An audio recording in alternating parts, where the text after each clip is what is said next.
They were trying to compel people to say he was the greatest. Michael Jordan didn't say that about himself. Kobe Bryant didn't say that about himself. Kareem Abdul-Jabbar didn't say that about himself. Bill Russell didn't say that about himself. Tim Duncan didn't say that about himself. Nobody said that. Nobody but him.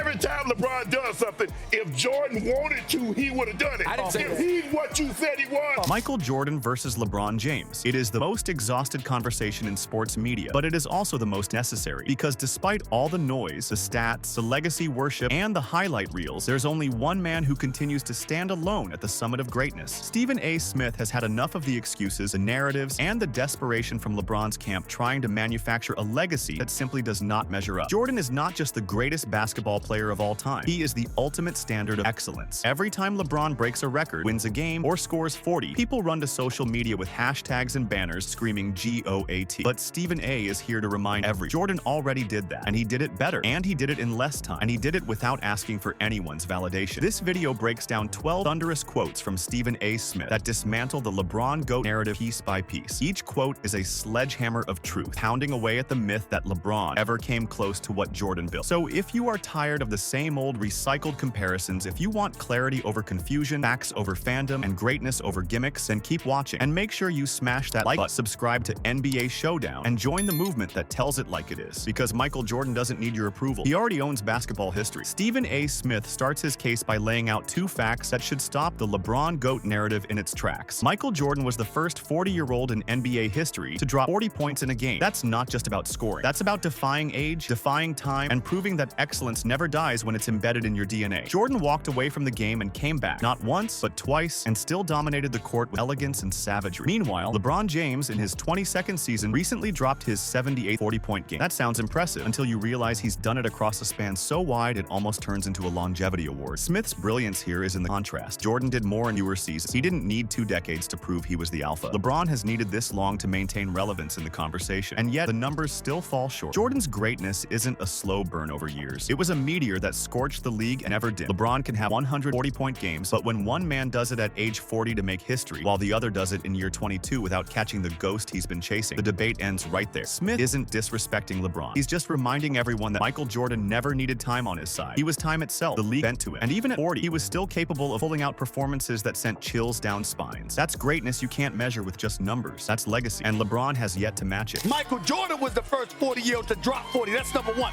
LeBron James is in his 22nd season. That was the 78th time in his career he has scored over 40. Stephen A. Smith hits harder when he drops the most devastating statistical hammer of them all. Michael Jordan played 7 fewer seasons than LeBron James and still managed to record 173 games with 40 or more points. Let that number breathe for a second. Jordan, in just 15 seasons, 2 of which he was easing back into the game after retirement, produced a staggering volume of domination. He didn't just outscore players, he did it with efficiency, precision, and a killer instinct that turned every game into a war. LeBron, with all his accolades, extended prime, and access to better sports science and recovery, still trails in 40-point performances. What does that tell you? That LeBron has had more time to catch up and still hasn't. That he's been playing catch-up his entire career. That despite having more minutes, more possessions, and more years, he could not generate the same consistent level of individual offensive destruction that Jordan could. Stephen A.'s point here is crystal clear. The numbers don't lie. Jordan did more in less time, and he did it when defenses were nastier, when hand check was legal, and when fouls actually meant something. LeBron has been great, but he has had every advantage and still could not surpass what Jordan did in a shorter, more compact, and more demanding era. People want to act like LeBron's longevity is a weapon. It's not. It's a necessity. He needed more years just to be in the conversation, and even then, he still falls short. Jordan's 173 40-point games in fewer seasons is not just a stat. It is a condemnation of any argument that claims LeBron has passed seasons. How many 40-point games did Michael Jordan have? 173! Stephen A. turns his fire toward one of the most embarrassing truths about LeBron James's career, that he spent his first 8 years in the league underachieving. Jordan didn't need a learning curve. He didn't need training wheels. He didn't need to form a super team on South Beach to finally win a title. He came into the league like a storm. He walked into Chicago and turned a franchise known for losing into a dynasty. LeBron had to leave Cleveland, had to partner with 2 other All-Stars, and had to learn how to win after failing repeatedly on his own. Smith's words are not just about the rings, they're about the mentality. Jordan didn't wait to become great. He was great the moment he stepped on an NBA NBA court. LeBron, for all his potential, needed guidance, mentorship, and structure before he could become what the media crowned him to be. Jordan forged his path through fire. LeBron built his with blueprints and alliances, and yet people still try to put them on the same pedestal. It's laughable. Smith is reminding us that greatness is not about how you finish. It's about how you walk into the arena. Jordan walked in with a crown nobody gave him, and he never gave it back. LeBron had to borrow his. That difference is not just about pride, it's about legacy. Jordan created his own path. LeBron followed the blueprint, and that's why one will always be the blueprint, and the other just a product of it. Let me say something right now. Anything that Michael Jordan wanted to do, he didn't spend the first 8 years shivering. He didn't have to go to South Beach to learn how to win. When Shannon Sharpe asked the question that echoed through the first take set, if Jordan could have done it, then why didn't he? It was a desperate attempt to defend LeBron's achievements against Stephen A. Smith's brutal truth bombs. But let's strip this down to reality. What Shannon misses entirely is that Jordan didn't have to do everything LeBron is doing because he already did more in less time. Jordan didn't need to chase longevity milestones to prove his greatness. He didn't need to hop teams or stack superstars to lift trophies. He didn't have to prove he could win in different places because he never lost where he was. Shannon's question is rooted in the idea that Jordan should have followed LeBron's path in order to match him. But Stephen A. is saying the opposite. Jordan's path was never about volume. It was about excellence. It was about domination in a compact, ruthless time frame. The question isn't why Jordan didn't do what LeBron is doing now. The real question is, why does LeBron need to do all this just to stay in the same conversation? Jordan won 10 scoring titles in 11 full seasons with the Bulls. He secured 6 championships with 6 finals MVPs and 0 losses in the biggest moments of the sport. He didn't have to make headlines in year 21 or force narratives about his greatness. The work spoke for itself. What Sharpe fails to grasp is that Jordan already did what needed to be done. He didn't play the longevity game because he never had to. He walked away at the top twice, and when he came back at 40 and dropped 40, it wasn't to prove a point. It was to remind the world that greatness never fades. The very idea that Jordan didn't do something, therefore LeBron must be better for doing it, is laughable. Stephen A. destroys that thinking by exposing how far LeBron supporters need to reach just to justify his standing. LeBron is chasing ghosts. Jordan already became one. Every time LeBron does something, if Jordan wanted to, he would have done it. I didn't say if that. he's what you said he was. Stephen A. Smith's retort to Shannon Sharpe was short, but it was devastating. LeBron James has had 7 more years in the league than Michael Jordan, and he's still chasing the crown. That one sentence carries the weight of an entire legacy-crushing argument. What Stephen is really saying here is that despite all the time, all the opportunities, all the games, all the minutes, and all the resources, LeBron still has not achieved what Jordan did in a much shorter window. Think about it. In sports, longevity is usually a bonus, a cherry on top. But for LeBron, longevity has become a lifeline. It's the only thing keeping him in the GOAT conversation. Jordan didn't need to build a 20-year resume. He conquered the league in 15 seasons, and even that is deceptive because he spent 2 of those years away from the game and another 2 in Washington when he was supposed to be retired for good. The heart of Stephen A.'s message is this: you can run from the facts, but the facts will still catch you. LeBron has spent his career chasing a legacy he could never create, and the tragedy of it all is that he's had more than enough time. If he were truly greater than Jordan, he would have already passed him in rings, in moments, in mythology. But instead, what we have is a man still trying to validate his career 2 decades in. Jordan never asked for validation. He didn't have to chase ghosts because he was the ghost. LeBron's entire legacy hinges on the fact that he's still trying. That in itself is proof that Jordan did it better, faster, and more definitively. Smith's point is simple but cuts like a blade. If 7 extra years can't get LeBron to Jordan's level, then maybe he never belonged there in the first place. All I know is your man got 7 more years in the league and still chasing Jordan. He ain't chasing 7 more years.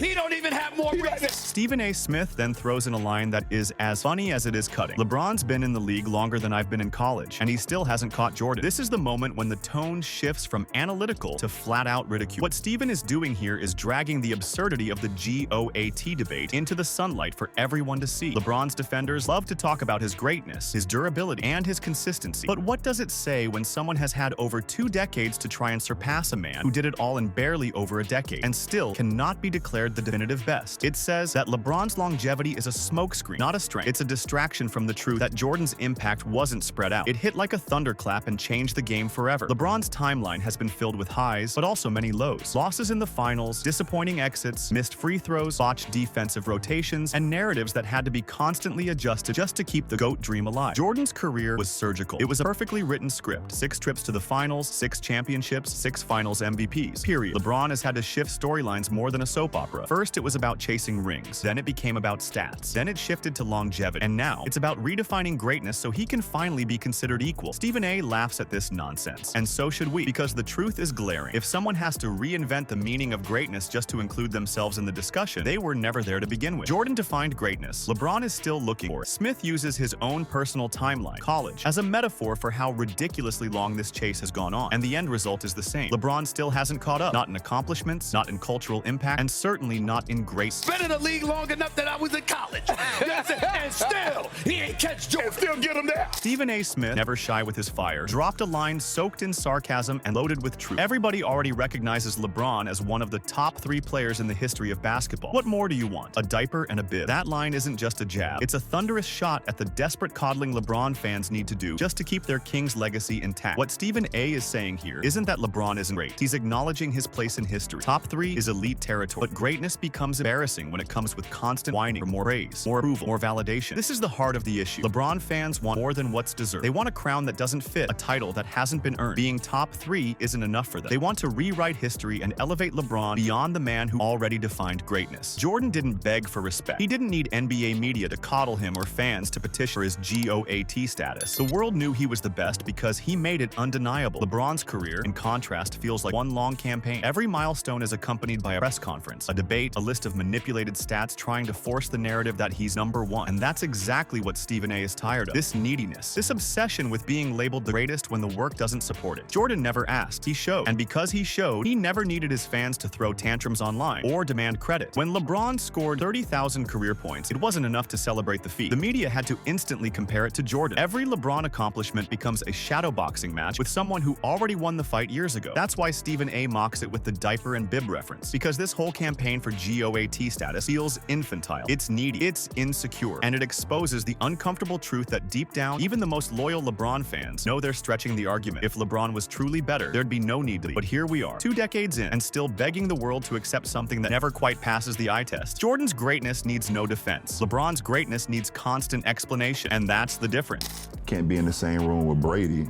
or Mahomes because he only has 1 ring.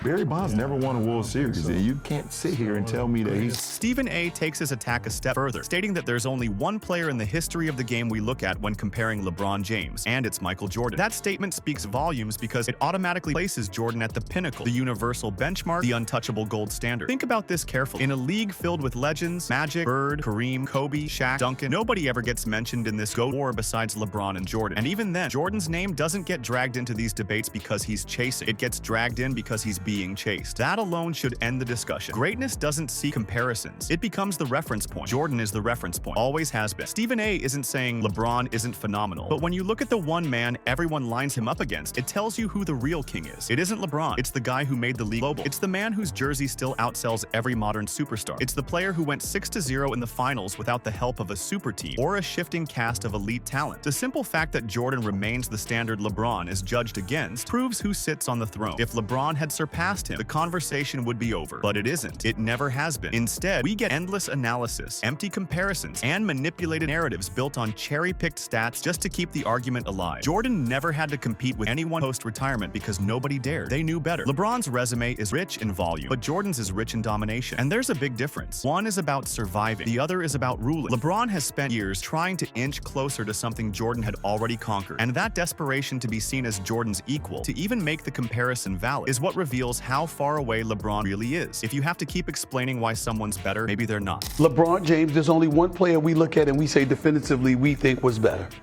And that was Michael Jordan. Stephen A. Smith doesn't let up. He rips the curtain down when he says it's not just about LeBron thinking he's the greatest. It's about the fact that people in his camp are going out of their way to compel others to say it. That's when the argument stops being about basketball and starts becoming about propaganda. No other legend in basketball history has needed such a public campaign to force their name into the GOAT conversation. Not Kobe, not Duncan, not Russell, not Kareem, and certainly not Jordan. What does that tell you? It tells you that LeBron's legacy, while filled with accomplishments, has always had an undercurrent of insecurity. If you're truly the greatest, you don't need to say it. You don't need others to push the narrative on your behalf. You just need to be it. Jordan didn't have an entourage demanding he be called the GOAT. He let his performances in the finals, his regular season dominance, and his killer instinct make the case. LeBron's path to greatness feels like a PR. Every year, someone close to him is dropping a quote about how he's already surpassed Jordan. It's tired, it's transparent, and it's telling. Stephen A. is not accusing LeBron of lacking skill or grace. He's accusing him of lacking the authenticity that defines true greatness. You can't force legacy. You earn it moment by moment, game by game. LeBron's career is being curated like a documentary in progress. The storytelling is constant, the image maintenance is exhausting, and the public declarations from his camp feel like desperation disguised as confidence. That's what separates him from the true icons. Jordan never had to plead for history to remember him. It just did. Stephen A. is pointing out that the very act of declaring yourself the GOAT, or having your team do it for you, is a disqualifier in itself. Greatness doesn't chase credit. It earns silence. It earns awe. It earns reverence without the need to constantly self-promote. When LeBron's inner circle pushes this narrative, it feels hollow. It feels insecure. And most importantly, it feels forced. That's why no matter how many stats LeBron puts up or how many seasons he plays, he'll never reach Jordan's level, because true greatness speaks for itself. LeBron's greatness always needs a microphone.